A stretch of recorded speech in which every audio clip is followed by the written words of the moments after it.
प्रहलाद जी महाराज के नाती हैं बलि।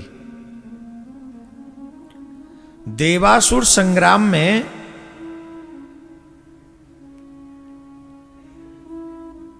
राजा बलि को इंद्र ने मार दिया। शुक्राचार्य जी ने संजीवनी विद्या के द्वारा उन्हें पुनर्जीवित किया, पुनर्जीवित किया संजीवनी विद्या के द्वारा। वो जीवित हुए, स्ट्रांग बनाया, फिर युद्ध करवाया। और जब युद्ध हुआ तो अब की बार राजा बलि ने इंद्र को परास्त कर दिया, इंद्र को परास्त कर दिया। और इंद्र को परास्त ही नहीं किया, इंद्र के सिंहासन को छीन लिया, इंद्र का सिंहासन छीन लिया। इंद्र बनना कोई बड़ी बात नहीं है, 100 अश्वमेध यज्ञ कर लो इंद्र बन जाओ। देवता बनना कोई बहुत बड़ी बात नहीं है। जब मनुष्य योनि में व्यक्ति कोई श्रेष्ठ कर्म करता है तो वो देवता बन जाता है। और देवता भी जब कोई निंदनीय काम कर बैठता है वहां बैठ के, तो वहां से उसको नीचे खिसका दिया जाता है, बोल जाओ नीचे जाओ, तुम देवलोक में रहने योग्य नहीं हो। कितने लोगों को सांप लगा, न जाने क्या क्या बन गए। ब्रह्मा जी के अखाड़े की अप्सरा थी, उसे क्या बनना पड़ा? चील बनना पड़ा उसे। कितनी अप्सराएं, कितने देवता शापित होके यहां आते ही रहते हैं।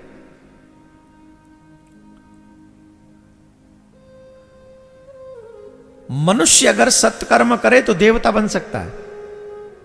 हमारा दुर्भाग्य यह है कि हम अच्छे कर्म करने की बजाय बुरे कर्म करते हैं, तो मनुष्य भी नहीं बनने योग्य रह गए।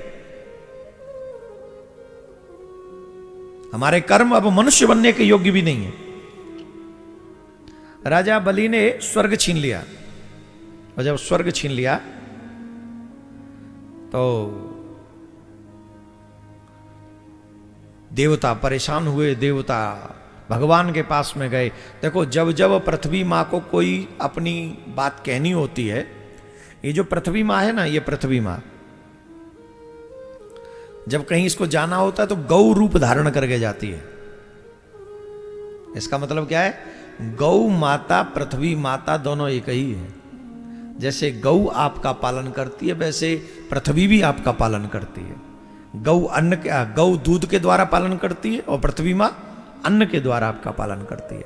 ये दोनों माँ हैं, इनकी सेवा करनी चाहिए, इनका आदर करना चाहिए। हर एक सनातनी को एक गौ पालनी चाहिए। जीवन भर गौ पालो, एक की सेवा करो। अभी कुछ समय पूर्व पूज्य गोपाल मणि जी के सानिध्य में हम रामलीला मैदान में आए थे कि गौ माता को राष्ट्र माता घोषित करो। भाई, हमारे वेद तो स्वीकार कर चुके हैं कि राष्ट्र माता है गौ माता।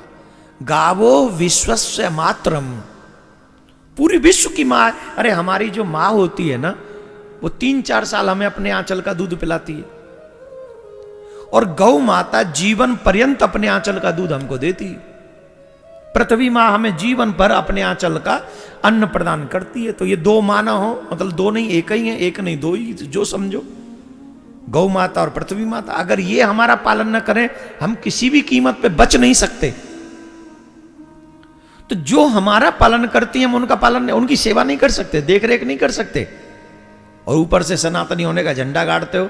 अरे भैया, सिर्फ फेसबुक पे और सोशल साइट पे और वीडियो बनाने से हिंदू नहीं कहलाओगे।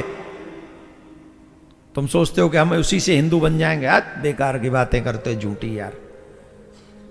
राजा बलि के द्वार पर वामन भगवान पहुंचे देवताओं के दुख को मिटाने के लिए। और देवताओं के दुख को मिटाने के लिए जब गए राजा बलि के द्वार पर, भगवान ने राजा बलि की बड़ी प्रशंसा करी। क्या चाहिए बताओ? अरे महाराज, मुझे कुछ नहीं चाहिए। आप तो बड़े, मैं तो आपका दर्शन करने आया हूं, बड़ा नाम सुना था आपका। आपके पितामह इतने परम भक्त थे, इतने परम भक्त थे कि उनकी रक्षा करने के लिए भगवान को खम्मा फाड़ के प्रकट होना पड़ा। आपके पिताजी विरोचन इतने बड़े दानी थे, इतने बड़े दानी थे, इंद्र ने उनका जवानी मांग ली, मतलब प्राण मांग लिए, तो इंद्र ने अपने प्राण दे दिए, प्राण दे दिए।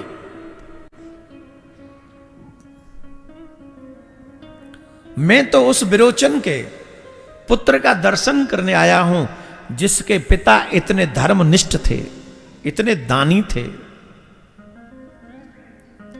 देखो शास्त्रों में कहा गया है जो व्यक्ति कंजूस होता है ना वो भी पापी होता है। कंजूस का संग कर लो तो पाप लगता है तुम्हें, मजाक नहीं कर रहा। कभी भी कंजूसी नहीं करनी चाहिए।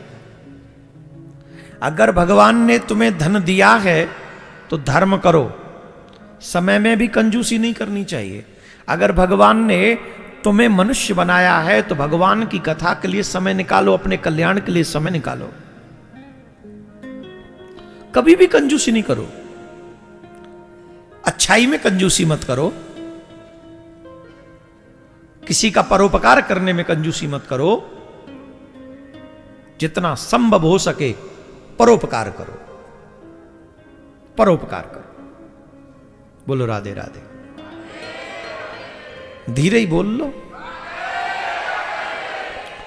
तो भगवान बोले हम तो ऐसे भाई दानी, और आप भी कम दानी नहीं हो, आप भी खूब दानी हो। हम तो आपकी प्रशंसा सुनकर आए हैं। अरे महाराज ऐसा कुछ भी नहीं है, पूर्वजों की कृपा है, आप बताइए हम आपकी क्या सेवा करें। बोले कोई सेवा नहीं।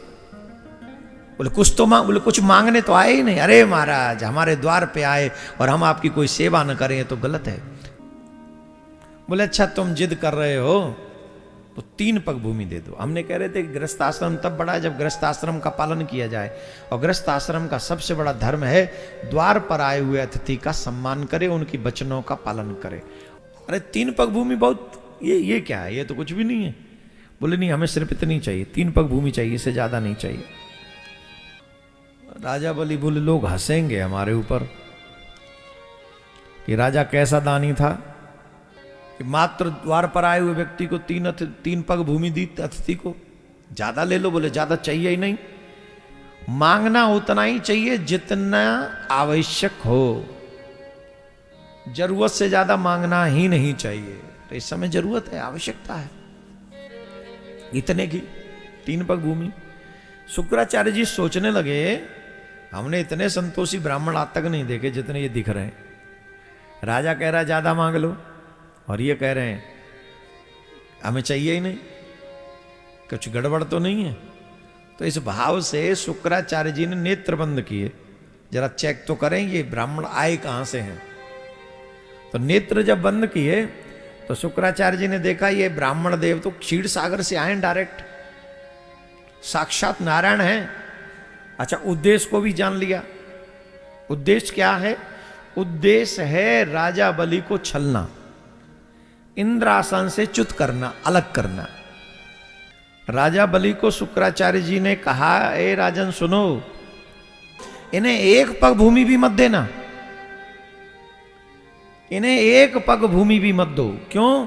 बोले आप जानते नहीं हो ये कौन है। कौन है? ये त्रिलोकीनाथ हैं, तुम्हारा सर्वस्व हरण करने के लिए आए हैं। बोलो राधे राधे। तुम्हारा सर्वस्व हरण करने के लिए। राजा बलि कहते हैं गुरुदेव आज तो आनंद आ गया। क्यों? दुनिया इनके द्वार पे जाके मांगती है और आज ये मेरे द्वार पर आकर मांग रहे हैं, इससे बड़ा सौभाग्य और क्या हो सकता है। दाता एक राम बेकारी सारी दुनिया, दाता एक राम। दाता एक राम ये सबको देने वाले और मेरे द्वार पर मांग रहे हैं, मेरा सौभाग्य है। अगर आज मैंने इनको नहीं दिया तो ये मेरा सौभाग्य नहीं दुर्भाग्य होगा। मांगिए महाराज 3 पग भूमि लीजिए, नाप लीजिए। बोले ऐसे नहीं, ऐसे नहीं। तो बोले पहले संकल्प करो फिर लेंगे। तो राजा बलि से कहा कि 3 पग भूमि चाहिए। बोले संकल्प करो। और जब संकल्प करने लगे तो शुक्राचार्य जी कमंडल की टोंटी में जाके बैठ गए, कमंडल की टोंटी में। न जल निकले न संकल्प हो। भगवान ने एक तिनका लिया, कुशा का आसन था ना, वो आसन में से कुश निकाली और टोंटी में अंदर डाल दी। और जैसे ही अंदर डाली, शुक्राचार्य जी का एक नेत्र गोविंदाय नमो नमः, उनका एक नेत्र समाप्त हो गया। क्यों हो गया? जो व्यक्ति दूसरे को अच्छा काम करने से रोकता है, भगवान की दृष्टि में वो दंडनीय अपराधी है। अब कोई ये कहे कि हम नहीं मानते इस बात को, तो मत मानो। किसी को अच्छा काम करने से रोकोगे, तुम्हें दंड मिलेगा ही मिलेगा, आज नहीं तो कल, कोई भी क्यों ना हो। तो शुक्राचार्य जी ने रोका, भगवान ने उन्हें दंड दिया।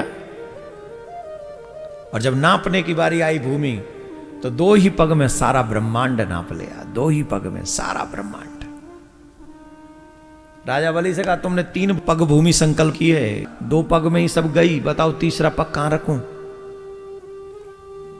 बोले महाराज एक बात बताओ, दान बड़ा है कि दानी? बोले दानी बड़ा है। बोले हो गया काम। बोले क्या? 2 पग में आपने मेरे दान को नापा है, 1 पग में इस दानी को नाप लीजिए, मेरा संकल्प पूरा हो जाए।